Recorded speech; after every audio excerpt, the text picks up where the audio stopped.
Welcome back, folks. I'm Justin, and today's video is all about awnings.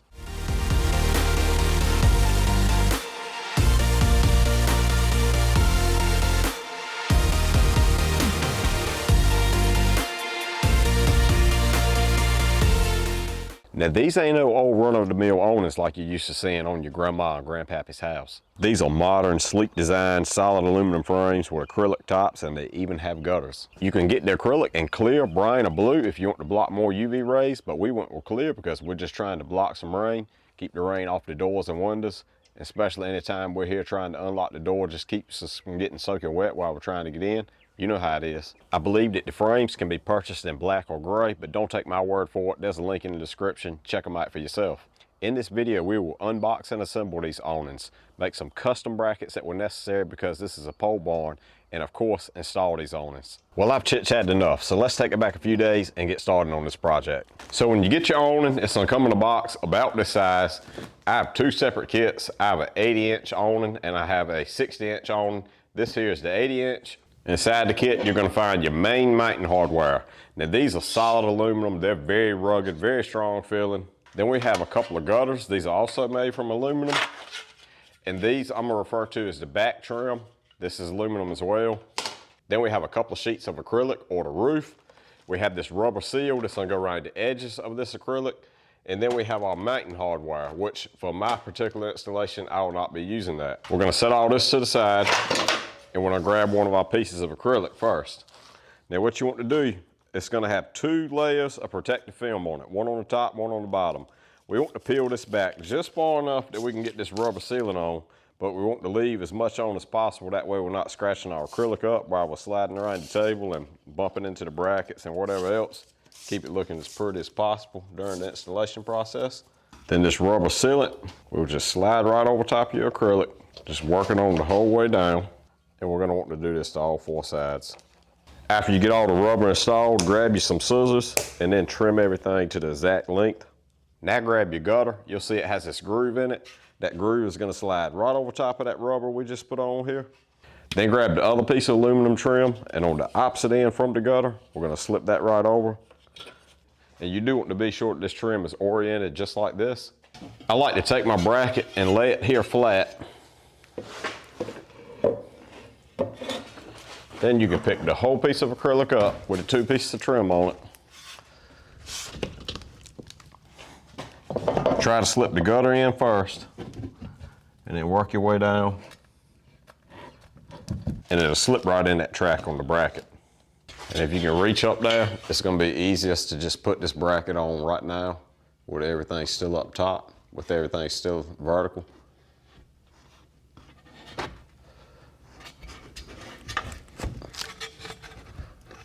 It'll do a pretty good job of holding itself together at this point while you set it down. But just squeeze it some, keep a little pressure on it. In your hardware kit, you're gonna find two different color screws. One of them is gold and one of them is silver. The silver are self-tappers. Right now we want the gold plated one. There's gonna be a pre-drilled hole here and also at the front for the gutter. We want a Phillips screwdriver, and that will line up with the bracket and screw it tight. I prefer to use a screwdriver, that way I can feel how tight I'm getting it. With a drill, I may would over tighten it and strip out the aluminum. And we want to do this for both of the brackets, both sides. At the front for the gutter, on the bottom side, you're gonna find these pre-drilled holes. Grab the self-tapper. A drill is gonna work the best here.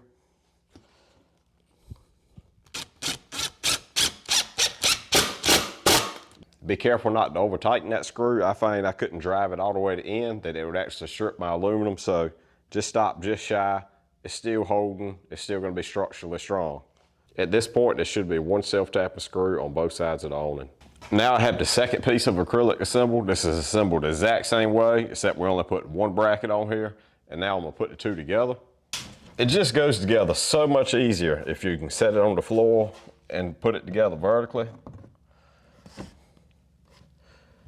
You'll save yourself a lot of time and frustration, I promise. Just that easy. I'm gonna run another self-tapper right through this screw hole here. That is gonna be all that holds it together for right now until we get it up on the wall and get it mounted. Then the bolts for the mounting brackets are gonna hold it, and that's what's gonna make everything structurally sound. I feel pretty good about ripping off my protective film now, so it's one clear piece on the bottom, then a piece on the top. This is not in the directions, but I don't like the way it feels with just one single screw in it. So I'm gonna drill a hole right through here, if I can get my drill in here, and run another one of these self-tappers in. Because they do provide some extra self-tapping screws.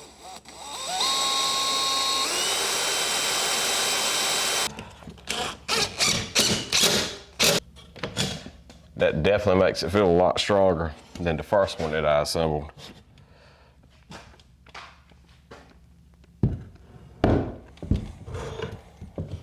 Well, my table just isn't big enough that I can lay this behemoth flat, but this is a very nice looking awning, but we'll have a better look at it when we get it outside.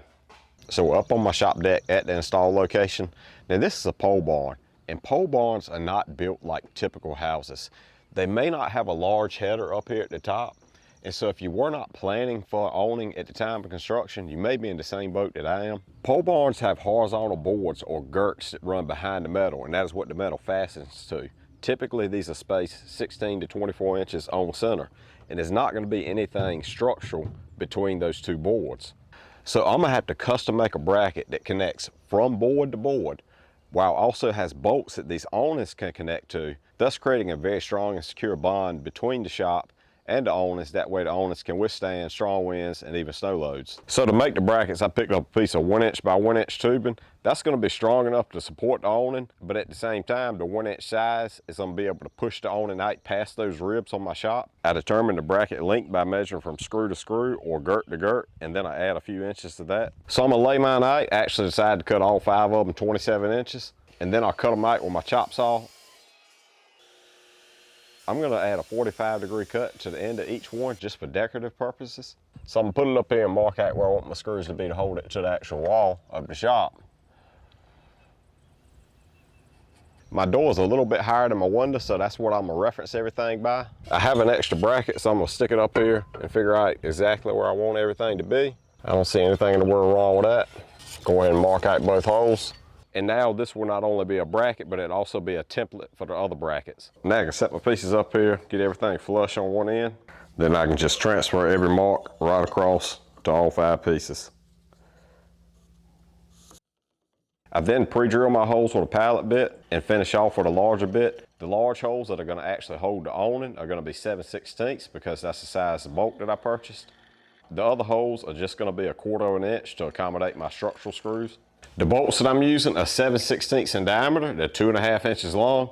That's gonna give me enough to go into that 1" tubing and still be able to go into that bracket far enough that I can put on this flange nut. But first I'm gonna put them in my vise and hack off the head. So to give you an idea of what I got going on, the bolts I just cut are gonna go through the biggest holes. I'm gonna weld those in place, and this is where the awning is gonna attach. And then I'm gonna use screws here to attach this bracket to my shop. The weld is set. I got it on 120. That may be a little hot for this thin metal, but I want to burn into that bolt, but we'll try that and see how it goes. I start on the back side and basically just weld that solid. I then flip it over and work my way around the bolt, using extra care not to melt through that metal. I want to clean this up a bit. I want the back to be pretty good and smooth and flat because that's gonna go right up against my metal. So I smooth it out pretty flat with my grinder. I also knock down any sharp edges and clean up any welding splatter. My audio went out on me, but this is a good time to check the alignment of the bolts with the awning bracket. If the bracket did not go on easily, I was able to tap the bolt and bend it slightly. Just don't hit your threads at the very tip of the bolt or you will likely not be able to get the nut to start. I clean off the manufacturing oil from the metal with brake cleaner. I always use caution with products like this. Then I prime the brackets and paint with 2 coats of black and we're good to go. Well, my custom brackets are ready and I have the awning right under the install location. I removed one end bracket and I slipped my 2 awnings together, creating one very large bracket. That's one of the things I really love about this brand is you can take and make as long of an awning as you want. You can purchase multiple kits and just keep putting them together and create one very large one. I did not know that when I bought the kit. If I did, I would have purchased 2 80s instead of an 80 and a 60. But hey, now you know. The big issue that I'm gonna have is trying to get all the brackets to fall in the flat of the metal. I do not want any of them on the rib. They're not gonna get the structural integrity they need from there. And of course the rib sticks out an inch further than the flat, but being in the flat, it can grab right into that girt that's behind the wall. I've lined everything up the best that I can. I could actually cut this acrylic in the gutter and make for a smaller section, but I really don't wanna do that. Luckily, the awning brackets are slotted, so that's gonna give me a little extra wiggle room to play with. And I think I'm gonna be able to make it work. I'm gonna put some reference marks on my metal, that way I can get the awning out of place. But I'm gonna get my exact measurements from the awning itself. This will just give me an idea of where every one of them is gonna go. I'm gonna use some butyl tape to put on the back of my bracket. This will just prevent any water from getting down in the screw hole, penetrating and getting into my shop. You can use silicone, that'll work just as good. I just keep some of this around. I really like to use it. My biggest concern is right there at that screw hole. This mess is a little aggravating when it gets hot, it gets very sticky, but it's still better than silicone in my opinion. Yeah, so probably just stick with silicone. The very first bracket will kind of be the easiest one. Pull out these screws because they're gonna be in my way. I'm starting here because this is my highest point, so everything needs to be referenced off of this particular bracket. I'm using 3-inch structural screws to go through my hole into that girt.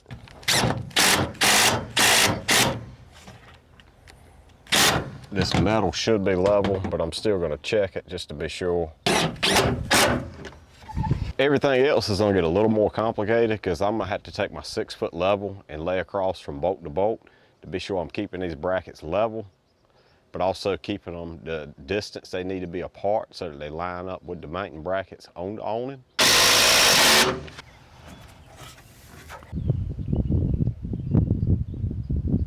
Then I can come to the section of awning that's gonna be right here and actually measure from center to center of the bolt hole. I recommend doing it at the top. That's where you're gonna get the most accurate measurement. Down here at the bottom right now, everything still could be flexed some. And from center to center, it looks like we're about 77 1/4. So I'm gonna go down and try to grab the outside of that bolt. And that means the outside of this bolt should be 77 1/4. Then we just slide the level on over.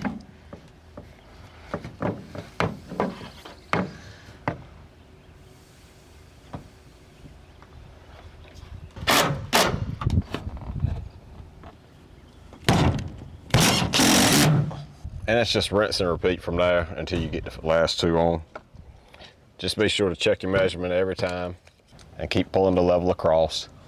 And there they all are, not too bad. Other than that butyl tape looks like crap sticking out. I'm gonna have to clean that up some. So there is no way I can put this up here as one single piece by myself. Not even sure if I can do it in 2 sections, but I'm gonna give it a go.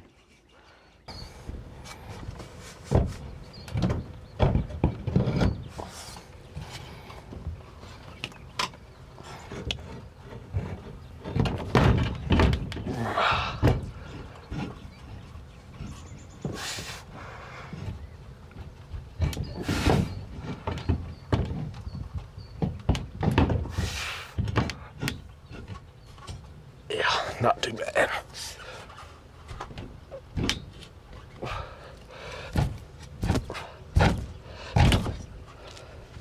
That is where that slotted holes really just came in handy.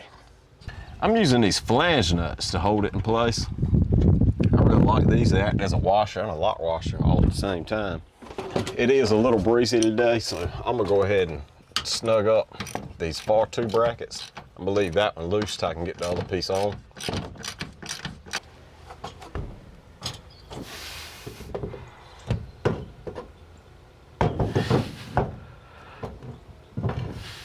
There was nothing easy about joining the 2 awnings. I'm sure the manufacturer wasn't planning for anyone to connect to, at least not alone anyway. A helper would have made it a lot simpler. I just could not get the pieces to join with the rubber sealant in place, so I ended up snatching that out, but hey, I got them connected.